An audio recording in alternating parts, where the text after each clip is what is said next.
just the short snippet of what you told me just now about your musical career. Right. How many years was that? The Gentries and those gosh. MGM and those 4 records. How many years was that? From 1965 or 65, 66 to almost 1979. But we did all those tours, and I had different members, of course, that came and went. And then when we jumped over the Sun label, we kind of had a rejuvenation of the Gentries. We had a hit record, top 40 record called Cinnamon Girl, written by Neil Young. And back with our original Gentries, I'd met Neil Young when he was in a group called the Buffalo Springfield when we played the Whiskey A Go-Go for 2 weeks. And we were out there with the Buffalo Springfield. They were our warm-up group, and we were the main event, I guess you could call it back then. But I still have posters of that, too. Believe it or not, some of the Doors would come to see us each week. The Byrds would come to see us. On our breaks, I'd go next door to the Rainbow Room. Little Richard would be playing there, and the Turtles would be playing at the Rainbow Room down the street. So it was just a great era back in the day. I believe it. And the fact that it all happened in such a short span of time it's crazy. Compared to what you're going to then do next in the wrestling space. What a life. And I feel like wrestling fans, I just hope they look at what all you just said, the amount of hustle and go get 'em and successful 4 albums, MGM. This is I didn't even know. The old man would say the Gentries. He'd talk about, because this is what I'm thinking in terms of, you come into wrestling and you are very responsible for some of the best ever wrestling themes, or as you'll hear a lot of people outside of it say, what's the walkout song, whatever it is. Who was the first person to want to merge those worlds, your musical talents and your wrestling love? With Jerry Lawler down in Memphis, he said, look, you got carte blanche, let's do some music videos. So he let me do music videos. And of course, back then we didn't have a lot of money in a budget, right? So like I would take, say, like Eddie Gilbert when we did his song, Hot Stuff, which was a song already out. But I borrowed my friend at Treadwell High School, I borrowed his Corvette, put him in that. A friend of mine had a place called Chelsea Limited down there, had all clothes from Europe. So we'd go in, we'd put him in an outfit, come out the door, film a little bit, go back in, change, come out the door. We did that over and over. And so we did all that. On the motorcycle, I had another team called the Dirty White Boys. We only had one motorcycle. So I hooked that on the back of a truck with a Hart tail, and we came over one side. We let one guy ride across the bridge with it. Then we'd go back, put the other guy on it, right across the bridge. And so we had one guy pointing to the right, one guy pointing to the left. So it looked like they were riding together, coming in on that. But that's the way we had to make it back then, Yeah. No budget. So we just did everything we could. But Jerry let me do a lot of crazy stuff back then. Songs like We Hate School and Lance Russell Snows, all the big ones if you're from Memphis.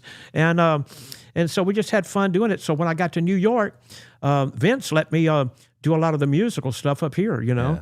And so, by the way, Sexy Boy, but Shawn Michaels, which he still uses, thank you, Shawn, has over 24 million hits on Spotify if you check it out. So, would that be your favorite one that you worked on? Well, I love that one because Shawn did it. The songs Jimmy Johnson did great songs up here, but I tried to fix mine where some of the guys were able to really participate in them and maybe sing them too, like the Rougeau brothers, the big line, we don't like heavy metal, we don't like rock and roll, all we like to listen to is Barry Manilow.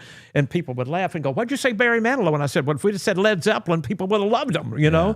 And so you had to make them kind of quirky too along with it. But we had so much fun. All the Honky Tonk Man's hits, a hunk, a honky love. Yeah. You ain't nothing but a honky dog, baby. And all the big ones, right?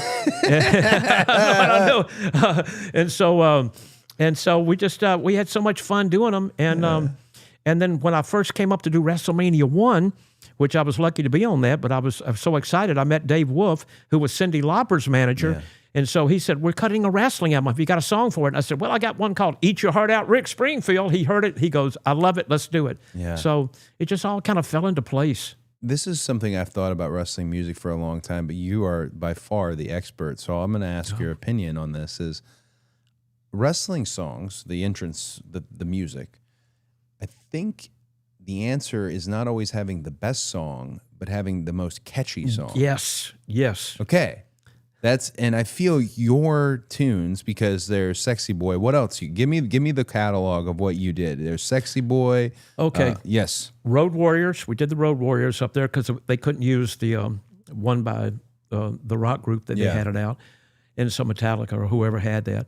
And so then we had Road Warriors, Snookas, Repo Man, Of course, the Hart Foundation theme. Yes. And we had, Ted DiBiase, $1 million, money, money, money, money. Yes. And what I did on his, I just took the words that he would do, use for a promo. I chopped them up, and I said, look, Ted, you just read these words. I'm going to show you when to come in for them and doing them. So we put the thing together, and he did it like in his own voice, so it turned out good for him, So we did that. I'm got a list of, you kind of caught me off guard here, but. Did you do Dusty's? Yeah, we did. Oh, your dad's. Oh, my God. But I got to tell you, here's a quick story. This is so funny with him. Dusty goes, hey, I just talked to Vince, and he said, you can write me a song. I said, okay, what do you want? And he goes, okay. I had my list. He goes, okay, I want a cowbell. I went, cowbell.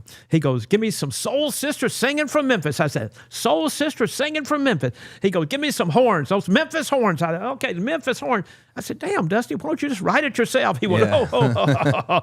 So we did it, but we got that cowbell in the front of it. Man, I had those girls in the front going, he's American dream. Yeah. Boom, boom, boom. He's just a common man. They were rocking out. We had the horns in there, bam, bam, And so I couldn't wait to play it for him because I always loved him, man. And so he listened to it. He goes,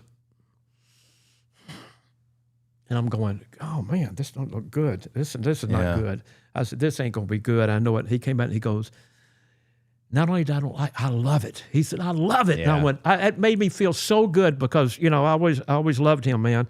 And that was so great when he did that. We did American Made for Hulk because when we left New York and went to WCW, we couldn't use Real Americans, so we did American Made for him. And I got a question about that. Okay.